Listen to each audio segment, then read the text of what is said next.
সবাইকে আবারও স্বাগতম জানিয়ে শুরু করতেছি। আমরা আসলে বুলিয়ান ইকুয়েশনের মধ্যে ছিলাম। এখন আমরা আর তিনটা সমীকরণ দেখব কিভাবে সিম্পলিফাই করা যায়, এবং অবশ্যই ডি মর্গানের সূত্রগুলোর হেল্প নিয়ে আমরা করব। আমি আসলে একটু গুছিয়ে দেওয়ার চেষ্টা করতেছি, বিভিন্ন বইয়ে বিভিন্ন রকমভাবে থাকে। তোমরা দেখবা তোমাদের প্রথম কাজ হবে ডি মর্গান দিয়ে যতগুলো এই সমীকরণ সিম্পলিফাই করা যায় এগুলো আগে লিখে ফেলবা। এরপরে দেখবা যে অন্যান্য যে লগুলো, এরপরে যে অন্যান্য লগুলো আছে সেই ল আকারে আস্তে আস্তে তুমি ডিফাইন করবা, তাহলে দেখবা তোমার জন্য খুব ইজি হবে। তো আমি একটু বোঝানোর চেষ্টা করতেছি, যদি তোমাদেরও মনে হতে পারে যে এখানে তো সব একই রকম, কিন্তু আসলে ওরকম ওইভাবে চিন্তা করিও না। আমি যেভাবে যেই জিনিসগুলোকে চিন্তা করতে বলতেছি ঠিক ওই জিনিসগুলোই চিন্তা করবা। তুমি একটা সমীকরণের দিকে তাকাবা, তাকানোর পরে দেখবা যে আসলে বার আছে কিনা। যদি সম্পূর্ণ অংশের মধ্যে থাকে তাহলে খুবই ভালো, যদি কোনো একটা পর্শনের মধ্যে থাকে তাহলেও কোনো সমস্যা নাই। যেমন এখানে একটা পর্শনের মধ্যে আছে, এই পর্শনটা আর এই পর্শনটা ধরে নিলাম দুইটা পার্ট। তুমি এগুলো পারবা, একটা পর্যায়ে গিয়ে পারবা, কিন্তু তুমি আগে এই জিনিসগুলো চিন্তা করবা, মাথার মধ্যে নিয়ে আসবা। পরীক্ষার হলে গিয়ে এত তাড়াহুড়া করার দরকার নাই। সেটা ক্লাস টেস্টেই হোক, কুইজ টেস্টেই হোক, অথবা সিরিজ টেস্টেই হোক, মডেল টেস্টেই হোক, ডুয়েটের অ্যাডমিশন হোক, বিভিন্ন ধরনের চাকরির পরীক্ষায় হোক, যেখানে খুশি সেখানেই হোক না কেন, কোনো তাড়াহুড়ার দরকার নেই। তুমি শুধু জানো তোমার কাছে সব কিছুই আছে, তুমি শুধু খেয়াল করবা এটা কোথায় পড়তেছে, কোনটা দিয়ে এটার সলিউশন করা যায়, কোন নিয়মের মধ্যে এটা পড়তেছে। কোনো তাড়াহুড়ার দরকার নাই। হ্যাঁ, তুমি করে গেলা আর সেটাই যদি আসলো তাহলে তো কোনো সমস্যা নাই, কিন্তু তোমাকে সবসময় হোপ ফর বেস্ট, মানে তোমাকে আশা করতে হবে যে খুবই ভালো, বাট রেডি ফর ওর্স্ট, মানে তোমাকে সবচেয়ে কম যেটা এটার জন্য তোমাকে প্রস্তুত থাকতে হবে, এবং ঠিক ওই মুহূর্তে তোমাকে ফলো করতে হবে যে কীভাবে আমি বেস্টের দিকে ধাবিত হইতে পারি। তো কাজেই তুমি আশা করবো অনেক বেশি, বাট প্রস্তুত থাকবা যে তুমি সবচেয়ে নর্মালটা পাবা, সবচেয়ে কমটা পাবা, কিন্তু এখান থেকে তোমাকে ইনক্রিজ করতে হবে। তো পরীক্ষার হলেও ঠিক তাই হবে। তুমি অলওয়েজ ধরে নিবা যে তোমার হুবহু কমন পড়বে না, বাট তোমাকে দিয়ে আসতে হবে, এবং সেটা একুরেট, যত একুরেট করা যায়। তো আমি যেটা বুঝাইতে চাচ্ছিলাম এখানে, যে দেখবা যে তোমার বার আছে কিনা, এবং বারটার মধ্যে সম্পূর্ণটার অংশে বার আছে কিনা, বা পর্শনের মধ্যে বার আছে কিনা। থাকলে সেটাকে আগে কী করে নেবো, আমরা ভেঙে নেবো আর কি, সিঙ্গেল বার করে নেবো। যেমন এখানে যদি দুইটার উপরে বার আছে তখন সিঙ্গেলই বার করছি, সেটা ভিতরে অর থাক আর অ্যান্ড থাক, সেটা আমাদের কোনো ব্যাপার না। তো আমরা এখানে কি করব, এখন দুইটা বারে ভাগ করে নেব। আগে এটা লিখি, গুণন আছে, সরি যোগ আছে, গুণ দিয়ে দিলাম। এখন এদের উপরে কি সিঙ্গেলি বার দিয়ে দিলাম।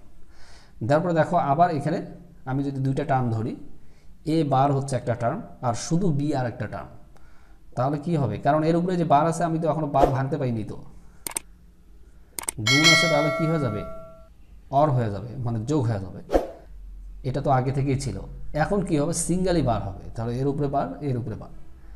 এখন আমি যদি এখানে গুণ দিই, একটু আগে বুঝাই আসছিলাম, এই গুণ দিলে এই অংশটার সাথে শুধুমাত্র বি বারকে গুণ বুঝাবে, বাট এর উপরে যে ডাবল বার আছে সেটার সাথে গুণ বুঝাবে না। কিন্তু এইখানে দেখো, এখানে কিন্তু গুণ দুইটার উপরেই বুঝাচ্ছে, তো দুইটার উপরেই বুঝানো, এই এ বার এবং বি এর উপরেই বুঝাচ্ছে গুণ। এখানে বুঝাইতে গেলে তোমাকে অবশ্যই এখানে কি করতে হবে, ব্র্যাকেট দিতে হবে। তো ঠিক তাই এখানেও আমাদের দুইটা অংশ আছে, ভিতরে হবে গুণ, থাকলে হবে যোগ এবং সিঙ্গেল বার। তো এখন এখানেও ঠিক তাই, দেখো এখন যদি আমি এখানে ব্র্যাকেট না দিই তাহলে এই বি ডাবল বারের সাথে কিন্তু এটা আর গুণ হবে না, তখন অবশ্যই আমাকে এটা গুণ করে দিতে হবে, কারণ আগে তো একসাথেই ছিল এরা। এখন যদি তুমি আলাদা করো তাহলে তো হবে না। তোমাকে মনে রাখতে হবে যে তুমি আগের অবস্থায় থেকে এখন বর্তমান অবস্থায় আসছো, যাতে কোনো প্রকার কোনো চেঞ্জ না হয়। তুমি কমই নিয়ে আসতে পারো, বাট তাদের ভ্যালু যেন কম না হয়, একই রকম জিনিস থাকে। তাহলে এখানে হবে কি, ডাবল বার মানে হচ্ছে একটা,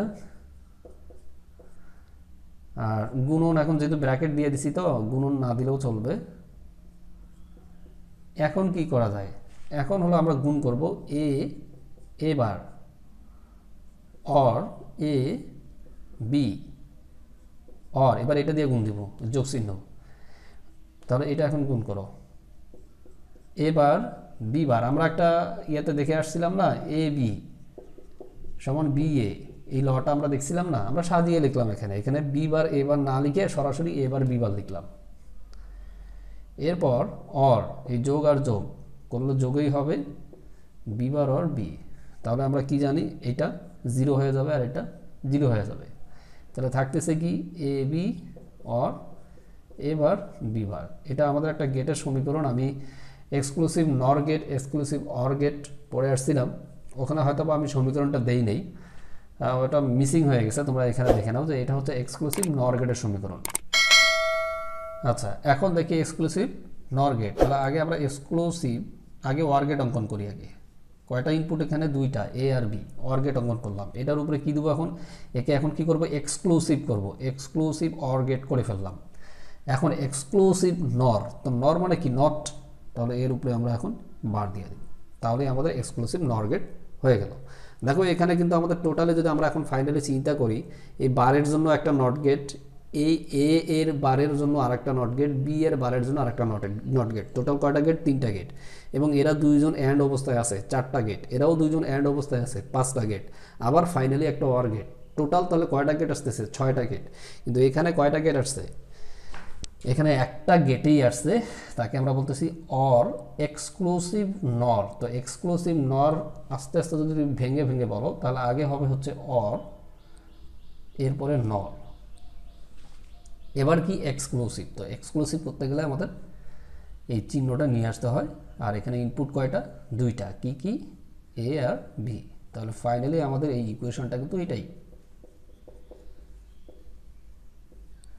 তাহলে দেখো এখানে আমাদের টোটাল লাগতেছে কয়টা? 6টা গেট। আর এখানে কয়টা গেট? একটা গেট। অ্যান্সার কিন্তু এইটুকুই, অ্যান্সার এইটুকুই। আমি জাস্ট তোমাদেরকে বোঝানোর জন্য এইটুকু দেখাচ্ছি আর কি। তাহলে এখানে আমাদের কয়টা গেট লাগতেছে? মাত্র একটা গেট। তাহলে আমরা সিম্পলিফাই করতে পারলাম না? অবশ্যই পারছি। কার সাহায্যে? ডি মর্গানের সাহায্যে, এবং খুব সহজে, শর্টকাট, মানে অন্যদের থেকে সহজে আর কি। তো ঠিক ব্যাপারটা এরকমই। তো এখন আমরা এটা দেখবো আর কি। এখানে এই অংশটার মধ্যে আমাদের কি হবে? এখন বার আছে, গুণ দিয়ে দিলাম সিঙ্গেল বার। এবং এদের সাথে কি গুণ আছে? এই বি এর সাথে কি গুণ আছে? এ বা a or B and C.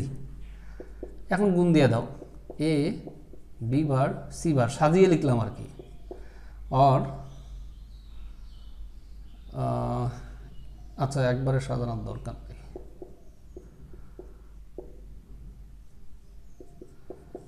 এখন দেখো বি বার আর বি, অথবা সি বার আর সি কি হয়ে যায়? শূন্য হয়। অর্থাৎ A bar or A bar and A equal 0। পড়ে আসলাম তো আগেরটাই। আর এটা এ বি বার সি বার। তাহলে এখন দেখো এখানে টোটাল কয়টা গেট? এই নট গেট কয়টা? 2টা। আর সবাই কি অবস্থায় আছে? অ্যান্ড অবস্থায় আছে। তাহলে একটা অ্যান্ড গেট আর 2টা নট গেট, টোটাল হচ্ছে 3টা গেট। এখানে কয়টা গেট? এখানে দেখো এখানে একটা, তারপরে এদের সাথে অর একটা, 2টা, আবার অ্যান্ড হচ্ছে বি এর সাথে 3টা, আবার এর সাথে অর হচ্ছে 4টা, আবার এর সাথে নট হয়ে যাচ্ছে 5টা। এবং তাহলে আমাদের বেশি হয়ে গেল না? তাহলে আমরা এটা কমাই নিয়ে আসলাম, তখন এটাই হবে আমাদের অ্যান্সার। তো এখানে যদি তুমি ইকুয়েশন অঙ্কন করতে চাও, এখানে যদি তুমি লজিক সার্কিট অঙ্কন করতে চাও, তাহলে কি গেট? এটা অ্যান্ড গেট। অ্যান্ড গেটের কয়টা ইনপুট হবে? এখানে 3টা। কি কি? এ, এরপরে বি। তো বি কি অবস্থায় থাকবে? নট অবস্থায় থাকবে। সি কি অবস্থায় থাকবে? নট অবস্থায় থাকবে। তাহলে আমাদের কয়টা গেট আসছে? একটা, 2টা, 3টা গেট। তো এটাই হলো মূলত আসলে আমরা সিম্পলিফিকেশন করার কারণ আর কি। এবার আমরা এটা দেখব। আচ্ছা, এটা এখন একটু মিশাই দিই। এখন এখানে দেখো পূর্বে আমাদের কি ছিল? একটা বার ছিল। আর ভিতরেরটা কি? A exclusive or B. এই ইকুয়েশনটা মানে আমরা জানি কয়টা ইনপুট হবে? 2টা, A bar and B. Or এবার এ বারটাকে ফ্রি করে নিব, অর্থাৎ এখানে কোন ভেরিয়েবল আছে? এবার আর একটা বি, এই বিটার তখন বার হয়ে যাবে। অর্থাৎ A bar B or A B bar, এটা সমান এই সমীকরণ আর কি।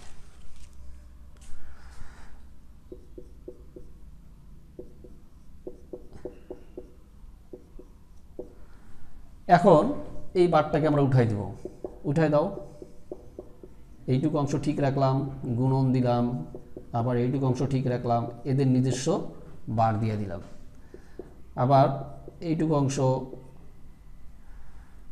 অংশ ঠিক রাখলাম, এইটুকু ঠিক রাখলাম, গুণ আছে, কি দিলাম যোগ, দেওয়ার পরে সিঙ্গেলই বার করলাম, করার পরে এইটুকু অংশ শেষ, এইটুকুর কাজ শেষ। অ্যান্ড না দিলেও হয়, দিলেও কোনো সমস্যা নেই। এখানে কয়টা অংশ আছে? দুইটা। গুণ আছে, কি হয়ে যাবে? যোগ হয়ে যাবে। এই তো দুইটা অংশ লিখছি। লেখার পরে এখন কি করব? ওদের উপরে সিঙ্গেলই বার দিব, দিয়ে দিলাম। তাহলে এটা কি হয়ে যাবে? A or B bar. আর এটা কি হয়ে যাবে? এ বার অর বি। তো এখন গুণ দাও, এ অর এ বার, এটা গুণ দিলেও হয়, না দিলেও হয়। A B or A bar B bar or এটা বি বার বি। তাহলে এটা 0,